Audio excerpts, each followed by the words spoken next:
देखिए illegal procedures तो ये है ना कि हमारी मेडिकल फ्रेटर्निटी तो इसके अंदर इन्वॉल्व नहीं होती। लेकिन यहाँ भी होता ये है कि पहले मीडिया वाले पहुंच जाते हैं, ठीक है, और सारा वो मैसअप कर देते हैं, जो एविडेंस है उसको ख़त्म कर देते हैं। चुबुर्जी का इलाका है, वहाँ पे आपको बहुत सारे अताई बैठे नजर आएंगे, लेकिन वहाँ आम पब्लिक कहेगी कि ये डॉक्टर साहब हैं।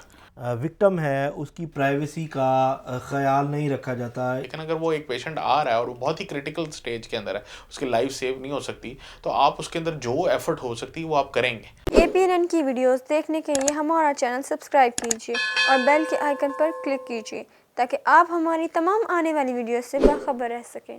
बिस्मिल्लाहिर्रहमानिर्रहीम, मैं हूं उमर परवेज़ APNN से। आज हम जिस टॉपिक पर बात करने के लिए आए हैं वो हमारा पिछले हफ्ते से चलता हुआ एक इंसिडेंट जो कि university of Lahore teaching hospital का वाक़या है। इस वीडियो के पर्सपेक्टिव में देखेंगे आज कि मेडिकल नेग्लिजेंस क्या है और सहाफ़ती एतबार से किस तरह से इसे डील किया जाना चाहिए था। तो आज हमारे स्टूडियो में मौजूद हैं अरशद डोगर साहब, सीनियर सहाफ़ी हैं, और डॉक्टर अदनान जब्बार जो हमें मेडिकल एस्पेक्ट्स के बारे में बताएंगे। Welcome sir. Thank you. Doctor साहब, ये बताइएगा कि इस तरह के वाक़यात जब भी पेश आते हैं तो जो क्राइटेरिया होता है इसका वो क्या होता है DNC प्रोसीजर का? वैसे बेसिकली जो ये पर्टिकुलर केस जिसके ऊपर हम जिक्र कर रहे हैं, इसका एज सच तो मेडिकल क्राइटेरिया के अंदर फॉल नहीं करता, क्योंकि ये नॉर्मल केस था। जहाँ तक रह जाता है कि एक अबॉर्ट करने का क्राइटेरिया क्या है, तो वो Royal College of Gynaecology and Obstetrics ने भी डिफ़ाइन किया हुआ है। वो हमारे पास उनकी गाइडलाइंस भी हैं कि उनके अंदर 3 से 4 डिफरेंट क्राइटेरियाज होते हैं जिसको जो अगर वो मीट कर रहे हों तो तब अबॉर्शन लीगली की जाती है। जिसके अंदर अगर एक पेशेंट जो है वो 21वें हफ्ते के ऊपर नॉर्मली स्कैन के अंदर कोई इश्यूज़ आ जाते हैं, उसकी डेवलपमेंटल इश्यूज़ हैं, तब वो अबॉर्ट कर सकता है। या उसके अंदर कोई ऐसी कंडीशन आती है जिसके अंदर बच्चा या आप बच्चे को बचा लें या मदर को बचा लें, कोई ऐसी सिचुएशन क्रिएट होती है या जिसके अंदर मदर की लाइफ जो है वो एट स्टेक लग जाती है, तब उसके अंदर अलाउ होता है। और इस तरह की कुछ कॉम्प्लिकेशन कंडीशंस हैं जिसके अंदर एक लीगली हम उस चीज़ को लेकिन डॉक्टर साहब, इलीगल जो प्रोसीजर्स हैं उसमें मेडिकल क्या कहती है इस बारे में? देखिए इलीगल प्रोसीजर्स तो ये है ना कि हमारी मेडिकल फ्रेटर्निटी तो इसके अंदर इन्वॉल्व नहीं होती यूजुअली। जहाँ देखा गया 99% ऑफ द केसेस के अंदर कोई मेडिकल जो फिजिशियन है या गायनी एंड ऑब्स की कोई फिजिशियन है वो उसके अंदर इन्वॉल्व नहीं होती। लेकिन इस केस में देखें ना कि जो प्रेस कॉन्फ्रेंस भी हुई है, लड़के ने कहा जी हम डॉक्टर के पास जा रहे हैं, और उन्होंने बाकायदा इलाके का नाम लिया, हॉस्पिटल का नाम लिया कि भी यहाँ पर ये डॉक्टर है, 35,000 रुपया दे के हमने ये प्रोसीजर करवाया गया है। तो इसका मतलब है ये प्रैक्टिस तो हो रही हैं। फिर मैं वही अर्ज़ करना चाह रहा हूँ कि अब ये एक आम आवाम को तो नहीं पता कि कौन, क्योंकि आवाम के अंदर इतना वो समझ बूझ नहीं है यूजुअली लोगों के अंदर कि वो ये आइडेंटिफाई कर सके कि कौन फिजिशियन है कौन नहीं है। इसी तरह आप यहाँ लाहौर के इलाकों में देख लें, जिस तरह चुबुर्जी का इलाका है, वहाँ पे आपको बहुत सारे अताई बैठे नजर आएंगे, लेकिन वहाँ आम पब्लिक कहेगी कि ये डॉक्टर साहब हैं। चुबुर्जी का इलाका है, वहाँ पे आपको बहुत सारे अताई बैठे नजर आएंगे, लेकिन वहाँ आम पब्लिक कहेगी कि ये डॉक्टर साहब हैं। क्या नहीं किया, ठीक है अच्छा, ना। इस स्पेशल केस में ये बताइएगा कि जो मेडिकली जो negligence on the part of facility नज़र आ रही है उसको आप एक्सप्लेन करें। पहले मुझे ये बताइए कि वहाँ पर जहाँ पर किया वहाँ पर ऐसी क्या मिस्टेक की है जिसकी वजह से वो लड़की इस कंडीशन में आई है, जो कि इन्वेस्टिगेशन ऑफिसर क्लेम करता है कि वो डॉक्टर ही नहीं है। इसका मतलब ये है कि इन्वेस्टिगेशन ऑफिसर ने अपने जो फ़राइज़ हैं उसको तो सर अंजाम दिया है कि उसने ये इन्वेस्टिगेट किया कि क्या वहाँ पर डॉक्टर बैठा हुआ था, नहीं बैठा हुआ था।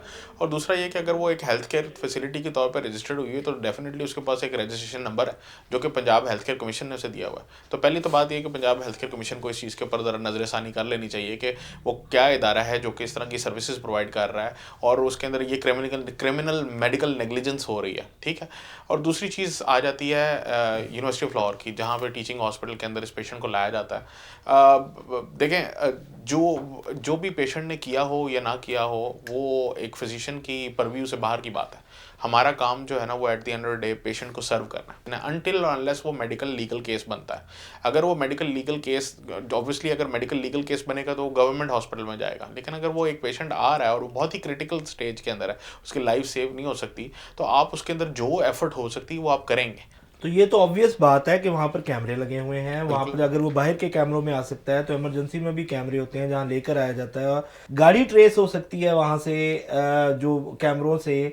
तो क्या वो पल्स उसकी चल रही है? लड़का जो अपने बयान में कहता है कि देखें मैं उसको ज़िंदा लेकर आया हूँ, वहाँ पर बार बार कह रहा है, तो वो फुटेजेस कहाँ हैं? तो इसका मतलब ये है कि आप कह रहे हैं कि यहाँ पर मेडिकल उनके पार्ट पर भी नेग्लिजेंस मौजूद है। बिल्कुल जी, जिस तरह आप ये देखें बड़े से बड़े हॉस्पिटल में चले जाएँ, आपको हॉस्पिटल की इमरजेंसी के अंदर कैमराज़ नज़र आएँगे जो कि हॉस्पिटल की एक अपनी प्रोटेक्शन और मेडिकल केसेज़ के ऊपर वो उन कैमराज़ की फुटेजेस को बाकायदा सबीना कराया जाता है और उसको देखा जाता है। इस तरह मेरे साथ जिस तरह डोगर साहब बैठे हैं, ये भी आपको बता सकते हैं कि हॉस्पिटल की इमरजेंसियों के अंदर कैमरे लगे होते हैं, वो इसलिए लगे होते हैं कि इन केस कोई नागहानी सूरत-ए-हाल आती है, अटेंडेंट्स अब्रप्ट हो जाते हैं या वो पेशेंट के मतलब कि कोई डिवाइस के ऊपर वो लड़ने लग जाएँ या किसी के साथ हाथापाई हो जाए या चीज़ें टूटें, तो उसके जिस तरह पीआईसी के अंदर भी आपने देखा कि बहुत सारे इशू रेज़ अप हुआ था। इसी तरह जब अगर वो पेशेंट आई है और उसको मेडिकल डिवाइसेज़ अटैच की गई हैं और उन मेडिकल डिवाइसेज़ ने किसी किस्म के वाइटल्स शो करवाए हैं, तो मैं ये समझता हूँ कि वाक़ई ही वो कैमराज़ के ऊपर नज़र आएँगे। अगर वो वाइटल शो हुए हैं, तो इसका मतलब ये है कि patient was Fairlie alive at that point. Because of not providing a medical facility, उनको मेडिकल जब सहूलत नहीं दी गई, जिसकी वजह से उसकी डेथ हुई है, तो आई बिलीव मैं एज़ अ फिज़िशियन उस हॉस्पिटल को भी उतना ही कसूरवार ठहराऊँगा। अच्छा, जितना ये बताइएगा मुझे कि वो कहते हैं कि उसको लेकर आए गए हैं, फिर एक बुज़ुर्ग ने मुझे वहाँ पर गेट पर रोकने के बाद मुझसे क्वेश्चन आंसर किया है कि इसकी वालदा को बताएं, इसको उनको लेकर आएं, ये करें, तब तक हम इस केस को हैंडल नहीं करेंगे।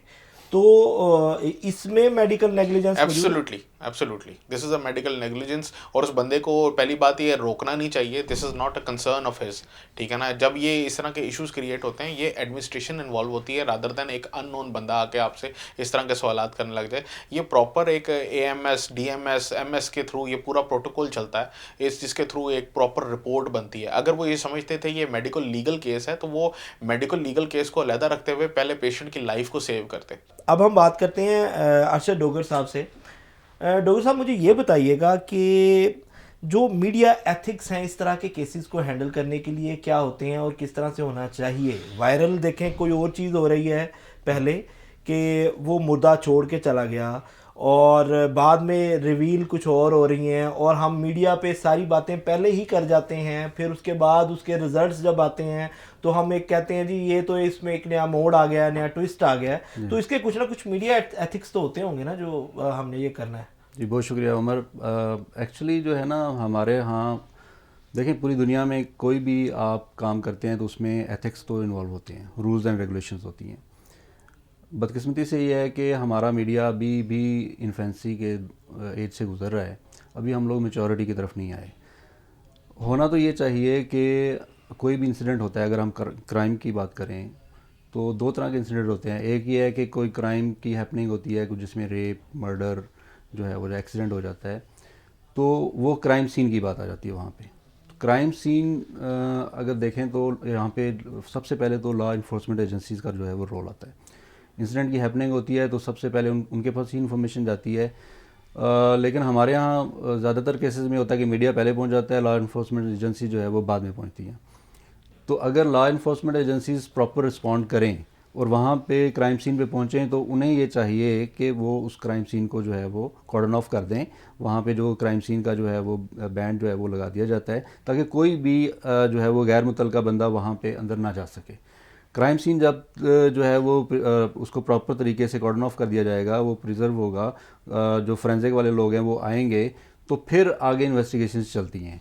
और एक जो है वो फोकल पर्सन नॉर्मली होता है जो पुलिस डिपार्टमेंट का होता है, वो आपको लम्हा बलम्हा जो है वो मीडिया को इन्फॉर्म करता रहता है। लेकिन यहाँ पे होता ये है कि पहले मीडिया वाले पहुँच जाते हैं, ठीक है, और सारा वो मैसअप कर देते हैं, जो एविडेंस है उसको ख़त्म कर देते हैं। अब जो आप पर्टिकुलर केस की बात कर रहे हैं, अब यहाँ पे सबसे पहले तो रोल आ जाता है पुलिस का। जब पुलिस के पास गई, पुलिस ने जो है वो डेड बॉडी पोस्टमार्टम के लिए जो है वो मॉर्ग में शिफ्ट की, तो पोस्टमार्टम रिपोर्ट क्या आती है वहाँ पे, उसके बाद जो है वो पुलिस की इन्वेस्टिगेशन स्टार्ट हो जाती हैं। वो डिफरेंट एस्पेक्ट्स पे काम करते हैं।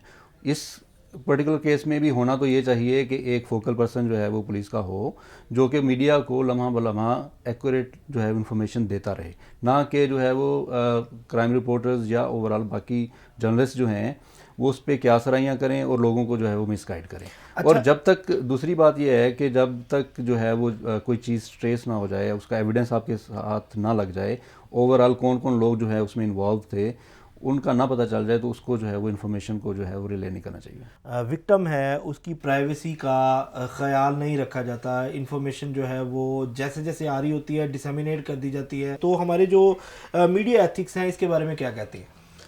देखें जी, मीडिया एथिक्स भी यही कहते हैं कि प्राइवेसी को डिस्क्लोज़ नहीं करना चाहिए। वो अगर प्राइवेसी डिस्क्लोज़ कर दी जाती है तो वो फैमिली के लिए भी प्रॉब्लम बनती है और उनके बाकी जो है वो घर के जो मेंबर्स हैं उनके लिए उस एरिया में जो है वो रहना बड़ा मुश्किल हो जाता है। तो एथिकली ये ठीक नहीं है। मीडिया भी इसमें थोड़ा सा जल्दबाजी करता है कि जो है वो नाम वगैरह सारा कुछ वेयर अबाउट्स बता दिए जाते हैं। तो चाहिए ये कि इस तरह के जो केसेस सेंसिटिव केसेस हैं उसमें जो है वो उनके नाम और बाकी शनाख्त ज़ाहिर ना की जाए। डॉक्टर साहब मुझे यही बताइएगा, यही क्वेश्चन मेरा आपसे भी है कि मेडिकली भी इस चीज़ को कैसे देखा जाता है, प्राइवेसी ऑफ अ पेशेंट? देखिए जी, मेडिकल के अंदर जो प्राइवेसी है ना वो पैरामाउंट है, अबव एवरीथिंग एल्स। ठीक है, पेशेंट की प्राइवेसी उसी वक्त ही एक्सपोज की जाती है या उसकी जो मेडिकल इश्यूज़ के बारे में उसी वक्त ही डिस्कस किए जाते हैं कि जब वो पेशेंट 18 साल से कम उम्र हो। अगर 18 साल से ऊपर होता है तो जब तक पेशेंट अलाउ नहीं करता उतनी देर तक किसी भी फिजिशियन को, किसी भी मेडिकल एथिक्स के बंदे को ये अलाउ नहीं होता कि वो उनकी इन्फॉर्मेशन एक्सपोज की जा सके नॉर्मल जनरल पब्लिक को।